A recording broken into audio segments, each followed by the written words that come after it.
Iya. Terpujilah nama Tuhan Yesus yang telah mengumpulkan saya dan saudara ada dalam perhimpunan ibadah pada pagi hari ini. Terimalah salam dari mimbar ini untuk kita semuanya. Shalom jemaat Tuhan.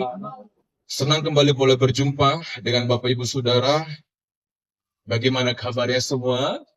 Seminggu ini kita semua menerima baik berkat Tuhan. Amin. Haleluya.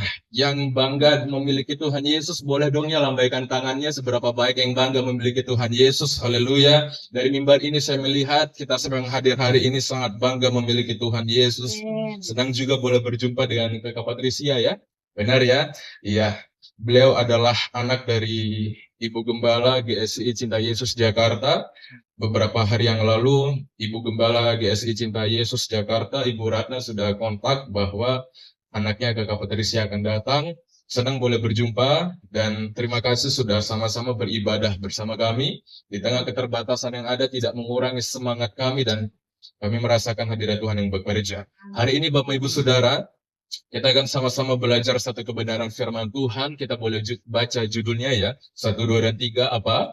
Tetap waras saat terbatas. Bapak Ibu Saudara, hal yang unik yang akan kita pelajari bersama pada hari ini ialah tetap waras walaupun di saat kita terbatas. Ya, di dalam kita menjalani kehidupan kita, ada kalanya di mana kewarasan kita itu seringkali menjadi tidak waras. Iya kan? Ada kalanya di mana di dalam kita menjalani kehidupan kita, kita melihat realita hidup kita itu sangatlah sulit. Sehingga kalau mau dibilang seringkali tanpa kita sadari, kita itu sudah miring sebenarnya. Sudah hampir mau miring gitu ya kan. Tapi pada hari ini kita akan sama-sama belajar bahwa bagaimana caranya setiap diri kita agar kita bisa tetap waras. Walaupun terkadang kita ada di situasi yang terbatas sekalipun. Ya, hari ini saya mengajak kita melihat dari seorang pribadi bernama Nabi Habakuk. Ya, kita buka satu ayat kebenaran firman Tuhan, kita melihat bagaimana situasi yang dihadapi oleh Nabi Habakuk. Yang dimana situasinya sangatlah terbatas. Kitab Habakuk pasal pertama di ayat yang kedua berkata begini. Sudah temukan ayatnya, baru kita akan membacanya. Habakuk pasal yang pertama di ayat yang kedua. Ya, Habakuk itu ada di perjanjian lama, Bapak Saudara.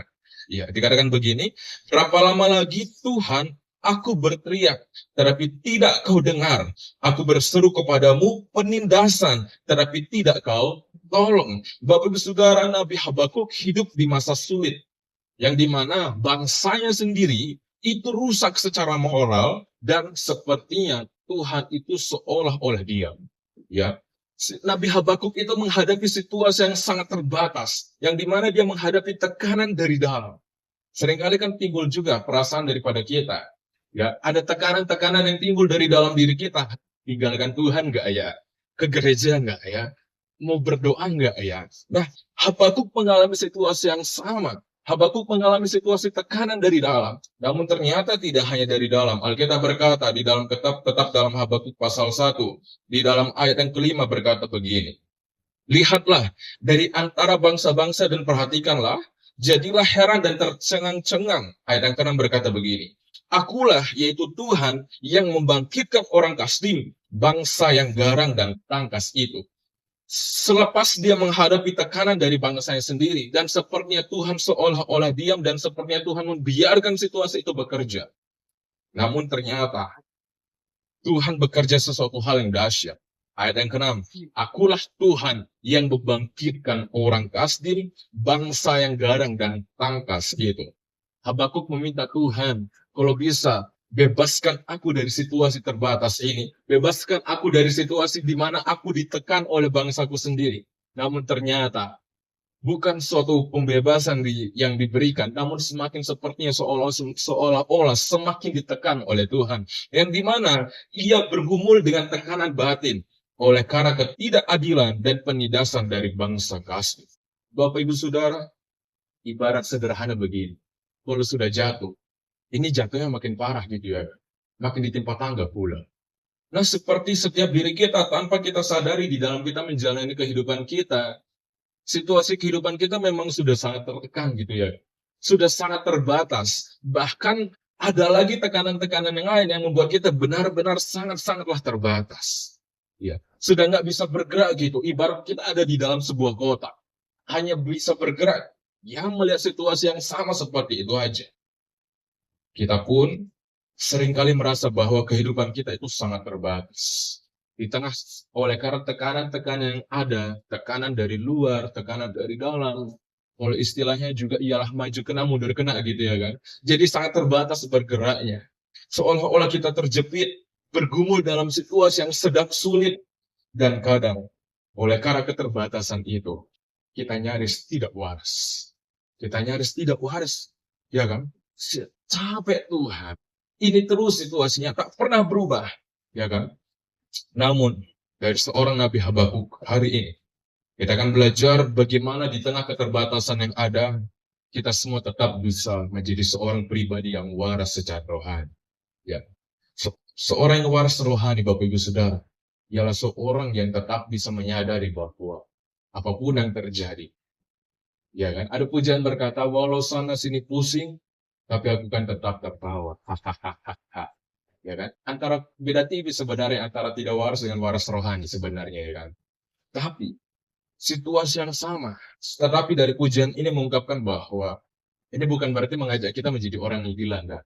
Tapi seorang yang waras rohani ialah seorang yang akan tetap bisa mempertahankan imannya di hadapan Tuhan. Walaupun di tengah situasi yang terbatas sekali. Hari ini kita akan belajar bagaimana agar kita bisa tetap waras saat terbatas, ya kan? Boleh tengok kanan kirinya, ya kan? Tengok dulu ya kan? Haleluya. Yang ada kanan kiri depan belakang ya kan? Boleh katakan bersama dengan saya untuk kanan kiri ya, kamu harus tetap waras rohani. Tetap waras rohani gitu ya kan? Boleh jasmani ditambahkan juga boleh ya kan? Jadi biar lengkap gitu ya kan? Waras rohani gitu ya kan? Tapi dari mimbar ini saya melihat wajah-wajahnya luar biasa gitu ya kan? Penuh sukacita.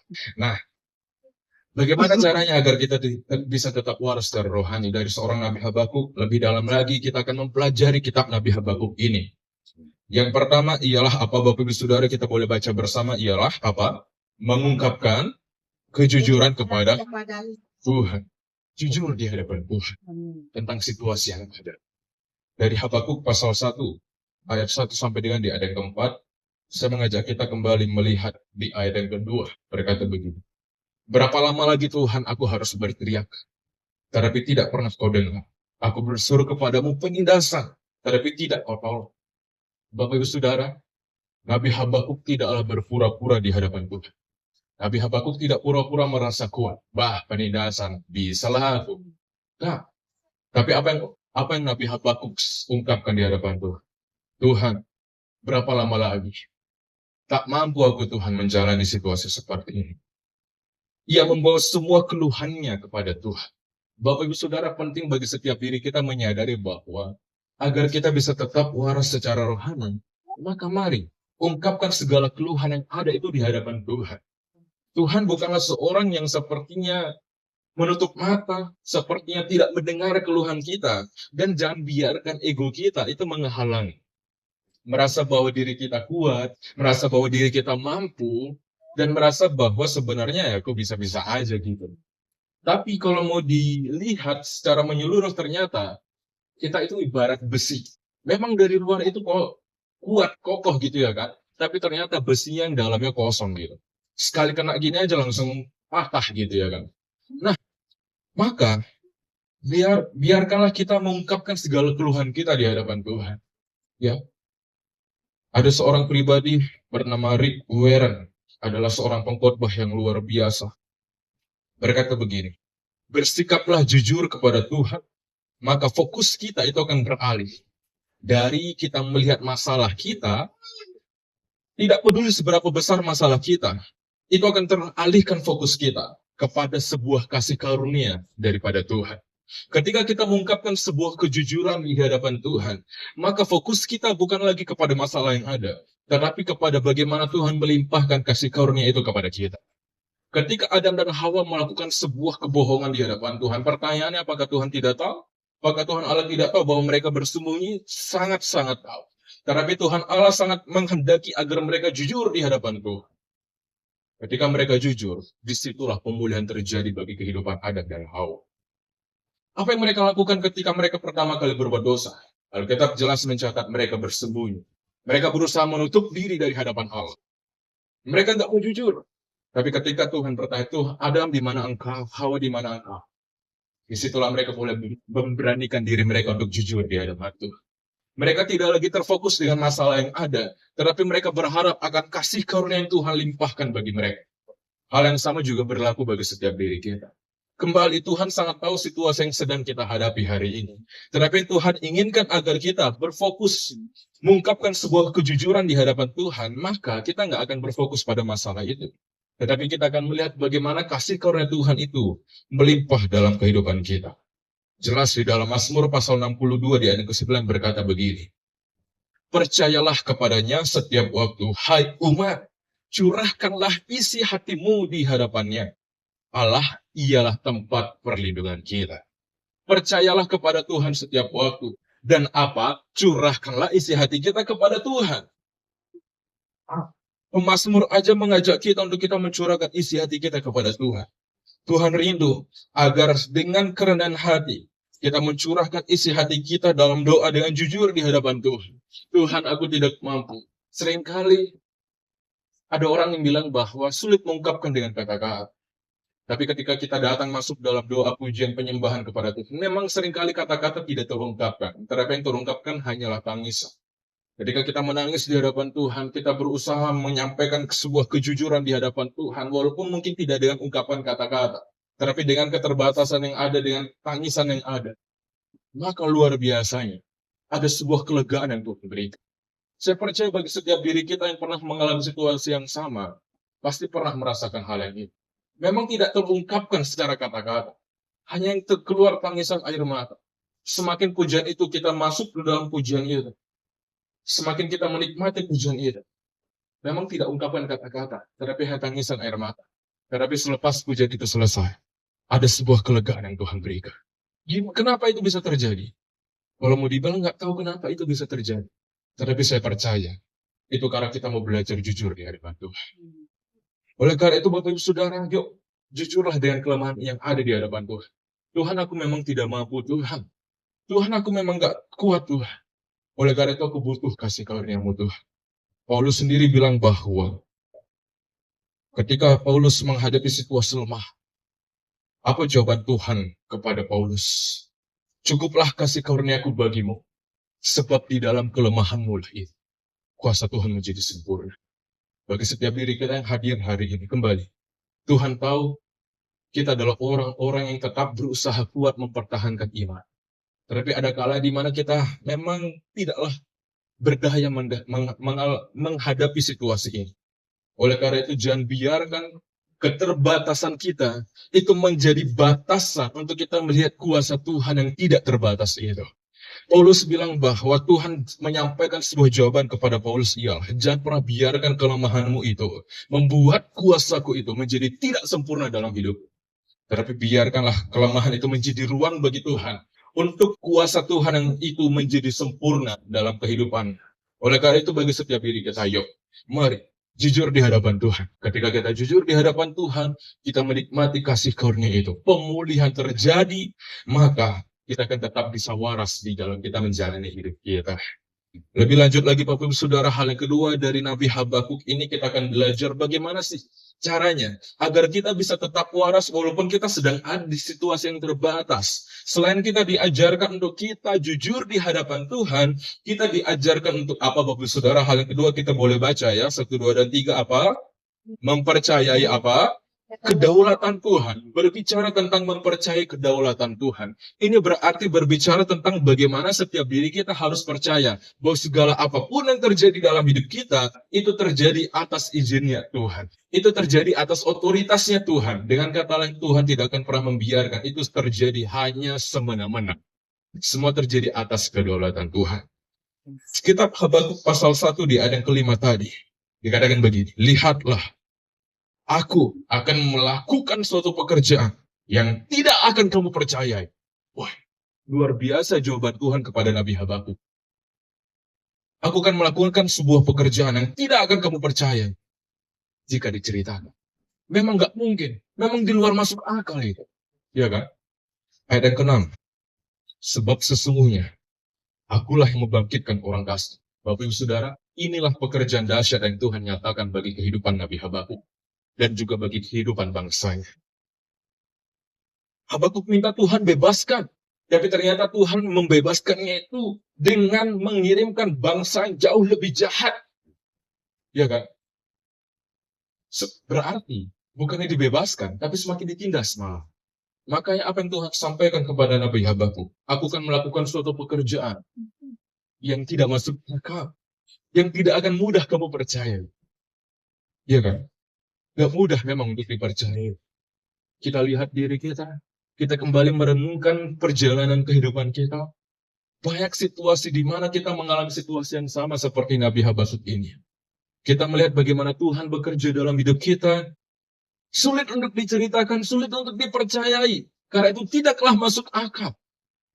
Tapi, kita harus mempercayai kedaulatan Tuhan. Ada seorang pribadi, ada seorang tokoh Bapak Ibu Saudara, ada seorang misionaris bernama David Flood, dan istrinya bernama, saya agak susah bacanya ya kan, maklum lah ya, agak bukan orang sana gitu ya kan. Ya gimana bacanya ini? Saya lah ya, saya Flood aja ya. Nah, ada V tengah-tengah, saya nggak tahu cara bacanya gitu ya.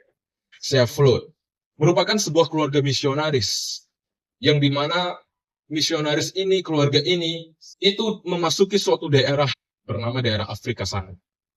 Sepanjang keluarga ini melayani, Bapak Ibu Saudara, bertahun-tahun dilewati, hanya satu jiwa yang dimenangkan. Dan satu jiwa itu ialah anak kecil. Gak main-main. Dari sekian banyak orang dewasa, hanya satu anak kecil yang dimenangkan. Dan akhirnya dia berujung kekecewaan. Apa penyebab dia kecewa? Satu sisi mungkin dia kecewa karena dia hanya bisa memenangkan satu jiwa, yaitu anak kecil. Namun tantangan berat yang dialami oleh keluarga ini ialah ketika istri tercintanya, yaitu Chevlot itu, ketika dia sedang mengandung, ia menderita sakit malaria. Karena pada saat itu tahun 1921, ketika keluarga itu masuk ke daerah Afrika, memang sedang merajalela sakit itu. Dan itu sangat berbahaya. Dan akhirnya hanya bertahan beberapa hari. Puji Tuhannya anak itu bisa lahir dengan sehat, tapi istrinya meninggal oleh karena sakit itu. Dan usianya sangat muda, 27 tahun kalau tidak salah. Bapak Saudara, suami ini, David Flood ini sangat-sangat kecewa di hadapan Tuhan. Tuhan, mungkin dia bertanya, Tuhan sudah sekian banyak aku lakukan pekerjaan bagi namamu. Sudah sekian aku berusaha memenangkan jiwa-jiwa bagi namamu. Tetapi kenapa istri tercinta aku harus meninggal di hadapan Tuhan? Sejak saat itu, dia titipkan anaknya kepada keluarga di Afrika sana. Dan akhirnya dia putuskan kembali dan dia tidak mau melayani Tuhan. Dan akhirnya dia masuk ke dalam situasi benar-benar terpuruk. Singkat cerita ialah, seorang anak itu sudah lahir, namanya dikasih nama Aina. Karena dititipkan, namanya dirubah menjadi Angie. Ya. Singkat cerita anak ini bertumbuh dewasa Bapak Ibu Saudara dan dia menikah. Suatu ketika anak ini membaca kisah di surat kabar, ada seorang penginjil kulit hitam yang berhasil memenangkan 600 jiwa. Daerah di mana dia tinggal ada pada saat itu. Penginjil ini bernama Ruhi Gita Ndagora. Ternyata penginjil ini ialah anak kecil yang dimenangkan oleh keluarga misionaris ini. Pernahkah kita membayangkan bahwa kalau kita ada di posisi David Flood ini, ternyata dari seorang anak kecil yang dipandang rendah, berjalannya waktu Tuhan pakai dahsyat, sehingga melalui itu 600 orang dimenangkan di hadapan Tuhan. Bapak Saudara, kalau kita ada di posisi David Flood, juga tidak mudah memahami situasinya. Istrinya meninggal dan lain sebagainya, hanya memenangkan satu jiwa, tidak mudah. Tapi dari kisah ini kita belajar ialah bahwa Tuhan itu tetap berdaulat loh dalam kehidupan kita. Tuhan tidaklah lepas tangan. Jadi apapun situasi yang sedang kita hadapi hari ini, yang mungkin kita rasa Tuhan sangat sulit aku menjalani kehidupanku, yuk kembali. Tuhan tahu kok, dan Tuhan tidak lepas tangan. Karena Tuhanlah yang berdaulat dalam kehidupan saya dan saudara. Oleh karena itu, ini kisah nyata Bapak Saudara. Ini kisah nyata dan Bapak Saudara boleh cari di internet. Kisah Ruhi Gita Ndagora. Kisah ini, ketika saya membaca kisah ini, saya sangat luar biasa, saya merinding membacanya, karena rupanya satu benih yang ditaburkan, itu tidak menjadi sia-sia. Berjalannya waktu, 600 orang, oleh karena satu anak kecil ini, Ruhi Gita Dagoa, dimenangkan melalui dirinya 600 orang di daerah Zaire, daerah Afrika sana, itu dimenangkan di hadapan Tuhan. Luar biasa, mungkin sampai saat ini kita masih belum melihat apa yang kita lakukan. Tetapi percayalah, Alkitab berkata, orang yang menabur dengan tetesan air mata akan menuai dengan apa? Sukacita, bersorak-sorak. Saat ini mungkin kita mengalami situasi yang sulit, tetapi jangan pernah lupa bahwa Tuhan yang dahsyat, Tuhan yang kita kenal, itu tetap berdaulat dalam hidup kita.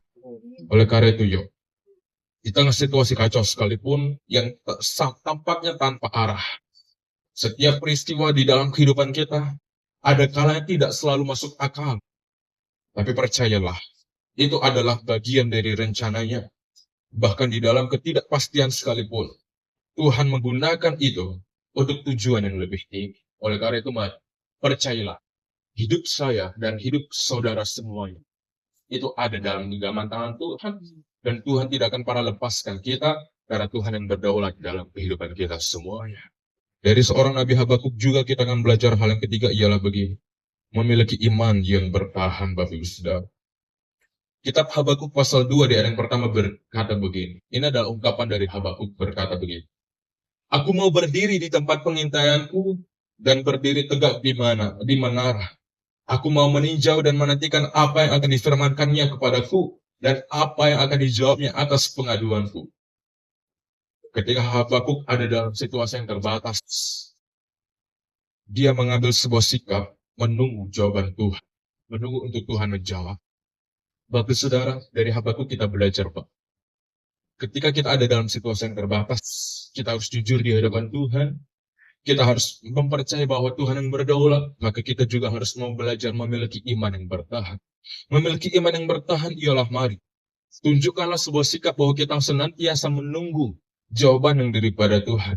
Dan akhirnya Habakuk menerima jawaban itu. Di ayat yang keempat berkata begini.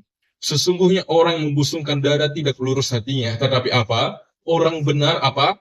Akan hidup oleh apa? Percayanya. Inilah ayat yang dikutip oleh seorang Rasul Paulus. Bahwa orang yang benar itu akan hidup oleh iman. Ya, saya percaya bahwa sampai hari ini kita boleh tetap bertahan hari ini. Memang tidak mudah. Tetapi bisa kita lewati oleh karena kita senantiasa memiliki iman yang bertahan. Benarlah ayat ini bahwa orang-orang yang benar di hadapan Tuhan itu akan benar-benar hidup dari imannya. Dan dari mimbar ini saya sudah melihat itu nyata terjadi. Orang-orang yang hadir hari ini, kita semua yang hadir hari ini, itu adalah orang-orang yang benar di hadapan Tuhan. Yang akan tetap terus mempertahankan iman. Ada seorang pribadi bernama Nelson Mandela berkata begini. It always seems impossible until it's done. Dalam terjemahan bahasa Balinya begini. Segala sesuatu tampaknya mustahil. Sampai akhirnya itu tercapai. Sepertinya mustahil. Tidaklah mungkin. Tapi ternyata tercapai. Ya kan? Bapak Ibu Saudara, kembali kita coba merenungkan di dalam kita menjalani kehidupan kita. Ada kala yang mungkin kita menghadapi situasi hal yang dimana kita rasa tidak mungkin. Tampaknya mustahil. Tapi ternyata puji Tuhannya apa? Tercapai. Kalau ditanya mengapa? Tidak tahu. Kok bisa tercapai? Ya enggak tahu juga lah pokoknya. Tapi bisa tercapai. Saya nggak akan pernah nyangka ternyata sampai hari ini. Saya akan tetap bisa bertahan ada dalam sebuah pendidikan. Padahal dalam pemikiran-pemikiran lebih menyesal saya mengambil sebuah pendidikan lanjut itu. Habis uangnya. Tak ada tersisa. Tapi kalau ditanya kok bisa bertahan, tak tahu kenapa bisa bertahan. Satu sisi melihat tabungan habis, tapi satu sisi bisa bertahan juga lanjut pendidikan. Situasi kita mungkin pernah ada dalam situasi yang sama, dengan cerita yang berbeda. Bahkan mungkin hari ini kita juga sedang ada dalam situasi itu. Kalau dirasa tidak mungkin, ya memang tidak mungkin. Tapi ternyata bisa tercapai. Gimana? Jawabannya yang salah. Orang yang benar-benar di hadapan Tuhan akan hidup dari imannya di hadapan Tuhan. Iman kita akan memampukan kita.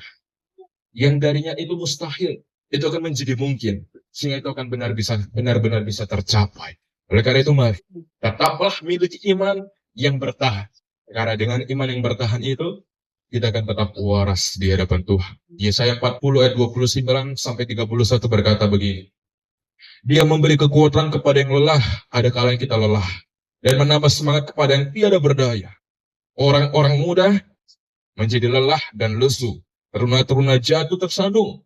Tetapi apa? Orang-orang yang menanti-nantikan Tuhan, itu akan mendapat kekuatan yang baru. Mereka seumpama Raja Wali yang naik terbang dengan kekuatan sayapnya. Mereka berlari dan tidak menjadi lesu. Mereka berjalan dan tidak menjadi lelah. Ada kala kita merasa lelah. Anak-anak muda pun sekarang saat ini pun juga lelah kok. Ya kan? Gensi-gensi dan lain sebagainya. Lelah. Ya kan? Lowongan pekerjaan tidaklah sesuai dengan apa yang dihadapkan dan lain sebagainya. Ya kan? Jadi bukan hanya orang-orang tua. Alkitab secara jelas bilang orang-orang muda juga lelah gitu ya kan. Jadi kalau ada orang tua yang bilang, kamu masih muda, masih belum, pakai aja ayat ini ya kan.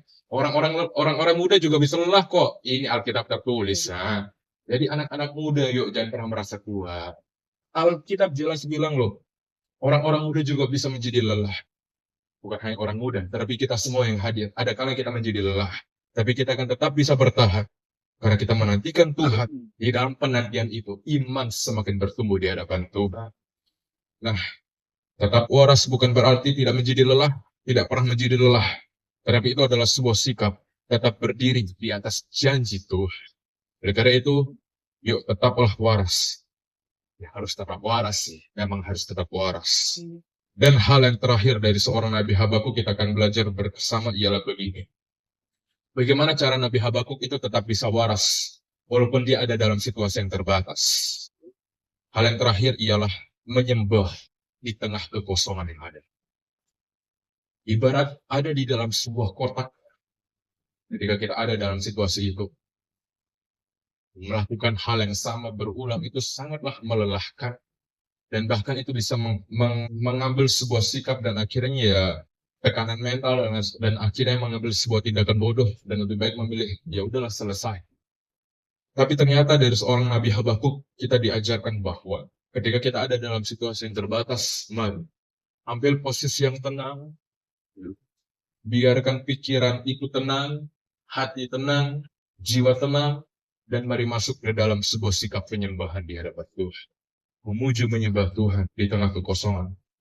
Habakuk berkata begini dalam Habakuk pasal 3 ayat 17. Ketika kita naikkan pujian penyembahan kita kepada Tuhan, kita merenungkan bahwa sekalipun pohon ara tidak berbunga, pohon anggur tidak berbuah, hasil pohon zaitun mengecewakan, sekalipun ladang-ladang tidak menghasilkan bahan makanan, kambing domba terhalau dari kurungan, dan tidak ada lembu sapi dalam kandang. Ayat ke-18, namun aku akan tetap bersorak-sorai di dalam Tuhan, beria-ria di dalam Allah yang menyelamatkan aku. Allah, Tuhanku itu kekuatanku. Ia membuat kakiku seperti kaki rusa. Ia membiarkan aku berjejak di bukit-bukit. Ayat ke-18 berkata bahwa aku akan bersorak-sorai di hadapan Tuhan. Sekalipun situasi sangat-sangat terbatas, sekalipun pohon ara tidak berbunga, pohon anggur tidak berbuah dan lain sebagainya. Tapi Nabi Habakuk akan mengambil sebuah sikap. Aku akan tetap bersorak-sorai di hadapan Tuhan. Aku akan tetap bersuka cita. Aku akan tetap menyembah, memuji namanya, mempermuliakan. Walaupun situasi memang tidaklah berubah. Ketika kita menutup mata berdoa, situasinya masih sama. Tetapi ternyata sikap kita tidaklah berubah. Kita tetap mau bersuka cita di hadapan Tuhan. Bapak Ibu Saudara, yuk. Ketika Daud sedang dikejar-kejar oleh Absalom, dia naik ke sebuah gunung berziarah. Tapi ternyata selepas dia turun, situasinya tidaklah berubah. Ada kala di mana ketika kita berdatang ke hadapan Tuhan, memang sepertinya situasi tidak berubah. Tapi percayalah, itu menjadi titik awal untuk Tuhan mulai balikkan situasinya. Walaupun mungkin tidaklah secara instan, tetapi itu bersifat pasti. Oleh karena itu, Mazmur pasal 42 di ayat ke-6 berkata begini, mengapa engkau tertekan, hai jiwaku, dan gelisah di dalam diriku? Berharaplah kepada Allah, sebab aku akan bersyukur lagi kepadanya, penolongku dan Allahku. Dari ayat ini kita juga diingatkan bahwa saat jiwa kita gelisah, saat sepertinya kekacauan itu sedang melanda dalam hidup kita, ya kan? Mari, tenangkan jiwa kita, tenangkan diri kita, dan ambillah sebuah sikap di hadapan Tuhan. Mari, naikkan pujian penyembahan, karena dengan pujian penyembahan itu, kita akan mengalami sebuah penguatan di hadapan Tuhan, ya kan? Saya paling suka mendengarkan pujian malam-malam, ya kan? Sebelum tidur gitu, ya kan? Padahal pujiannya sudah sering dinaikkan, tapi entah kenapa pada saat itu tiba-tiba keluar air mata, tiba-tiba berdiam diri, dan sepertinya itu sedang dibawa masuk ke dalam pujian itu. Selepas pujian itu selesai, ada penguatan kembali. Padahal cuma mendengar. Banyak cara yang bisa kita lakukan untuk kalau kita mau berbicara tentang pujian penyembahan kepada Tuhan. Tapi satu hal yang pasti ialah, jangan pernah biarkan situasi yang ada itu membatasi untuk kita menaikkan pujian penyembahan kita kepada Tuhan. Karena dengan hal itu akan membawa penguatan kembali di hadapan Tuhan. Sebagai penutup hari ini, Bapak Saudara, satu hal yang mau saya ungkapkan begini. Dunia bisa bikin kita stres. Benar ya? Kita melihat situasi yang ada, stres. Bahkan hampir gila ya kan? Tapi Tuhan selalu kasih grace gitu ya. Jadi, meski hidup kita merasa chaos gitu ya, jiwa kita tetap waras. Dunia bisa bikin stres, tapi ingatlah bahwa Tuhan selalu kasih grace atau kasih anugerah. Jadi, meski hidup kita seringkali dipenuhi dengan berbagai chaos, kekacauan yang ada, namun kehidupan kita itu akan tetap waras.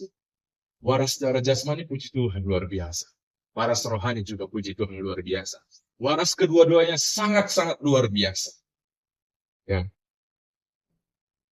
Ingatlah bahwa Tuhan selalu ada dalam hidup kita.